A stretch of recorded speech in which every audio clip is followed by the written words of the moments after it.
नमस्कार, आप देख रहे हैं यमुना मिशन समाचार। करते हैं शुरुआत श्री यमुना जी की मंगला आरती के साथ।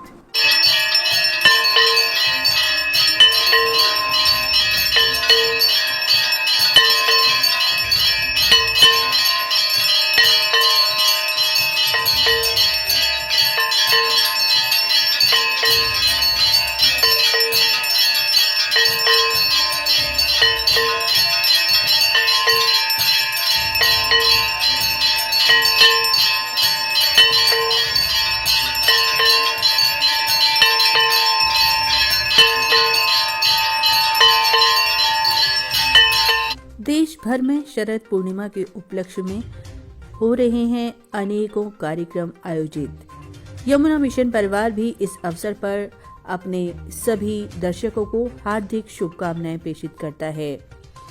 और आइए अब आपको कराते हैं आज के दिव्य दर्शन श्रीनाथ जी मंदिर परिक्रमा मार्ग पूछड़ी से।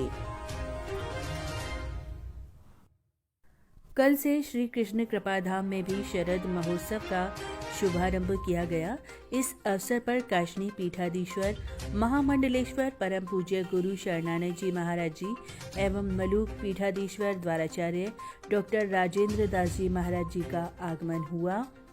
इस अवसर पर भागवत कथा प्रवक्ता पूज्य कृष्ण चंद्र ठाकुर जी भी उपस्थित रहे। सभी पूज्य संतों के द्वारा सत्संग किया गया और उसके बाद सभी संतों के प्रिय यमुना मिशन के संस्थापक श्री प्रदीप बंसल जी को भी पूज्य ज्ञानानंद जी महाराज जी ने आशीर्वचन प्रदान किए।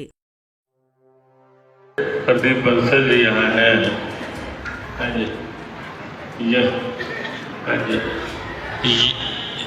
यमुना मिशन के रूप में बस ये भी कृपा का ही उदाहरण है। यमुना मिशन के रूप में यहाँ से लेकर के मथुरा में घाट और पौधारोपण और एक ही धुन लगी हुई है। बॉम्बे से है वैसे, लेकिन एक ही धुन लगी हुई है कि यमुना जी का प्रवाह तो कृपा होगी, निर्मल अविरल होगा, लेकिन आसपास उसको पौधारोपण, पर्यावरण शुद्धि और अनेकों प्रयास और कृपा बनी रहे और ये प्रयास बहुत शीघ्र पूर्णता को प्राप्त और सार्थक।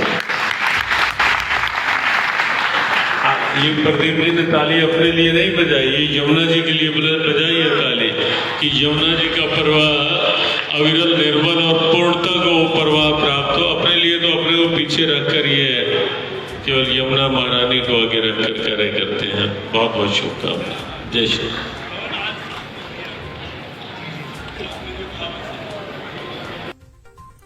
आज मंगलवार के दिन तुलसी वन पर आरंभ हुआ सुंदर कांड का पाठ।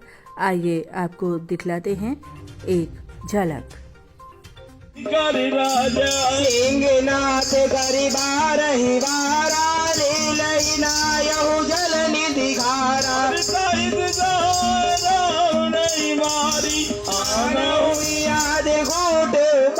हरि जाम बंध में पूजा दोई जनता मोहे दी जहु मोहि। हरि जाम बंध में पूजा दोई। शरद पूर्णिमा के अवसर पर भवानी कुंड भुवनपुरा में यमुना मिशन के तत्वावधान में वृक्षारोपण किया गया, जिसमें बच्चों बड़ों सभी ने मिलजुल कर कुंड के चारों ओर वृक्ष लगाए। बिफोर आफ्टर क्रम में आज हम आपको लिए चलते हैं भतरोन बिहारी मंदिर अक्रूर वन क्षेत्र। जी हां, अक्रूर घाट के समीपवर्ती क्षेत्र जिसे आज अशोक वन के नाम से भी हम जान रहे हैं। अशोक वन इस स्थल का आज का नाम नहीं है, बल्कि प्राचीन समय में पौराणिक ग्रंथों के अनुसार इस क्षेत्र का नाम अशोक वन था।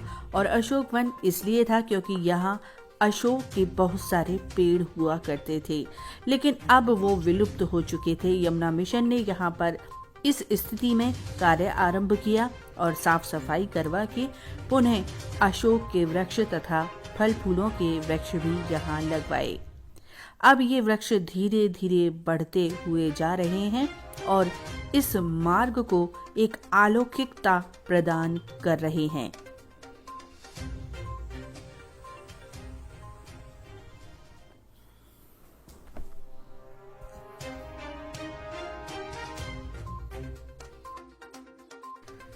मथुरा का लगभग 2 करोड़ लीटर विषाक्त जल प्रतिदिन आता है मसानी नाले में, और ये नाला वो नाला है जिसका सीधा जल यमुना जी में जाकर मिल रहा था।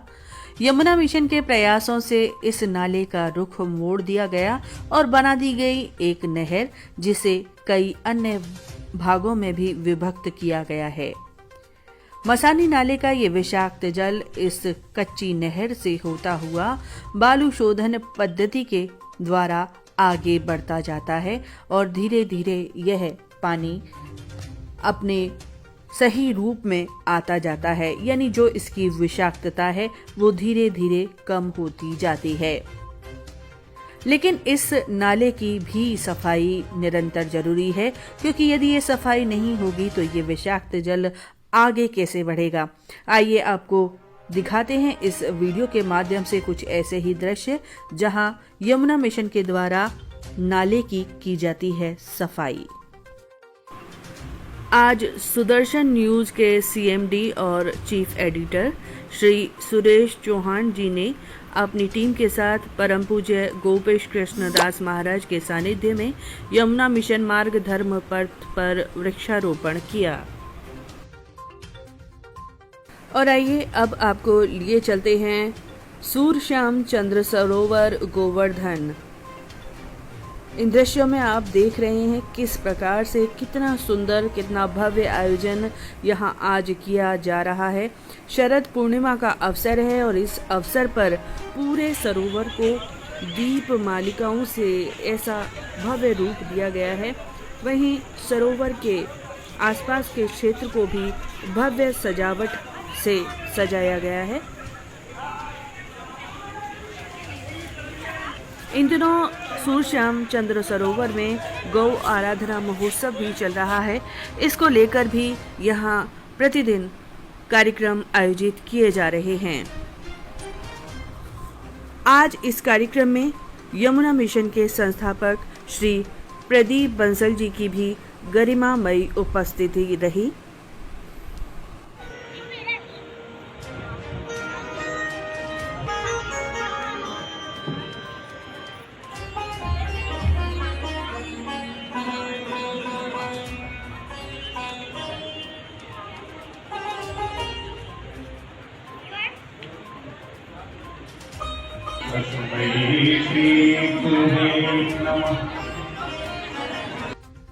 और आइए अब आपको कराते हैं श्री यमुना जी के संध्या आरती दर्शन।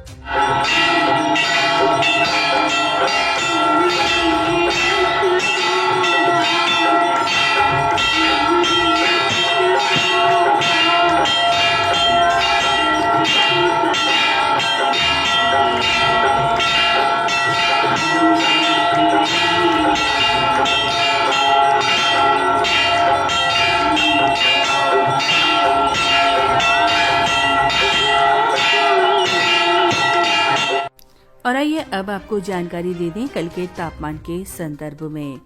कल का न्यूनतम तापमान रहेगा 19 डिग्री सेल्सियस, अधिकतम तापमान रहेगा 32 डिग्री सेल्सियस। आसमान साफ रहेगा। ये थे आज के प्रमुख समाचार। अगले अंक में आपसे पुनः भेंट होगी। तब तक के लिए हमारा नमस्कार।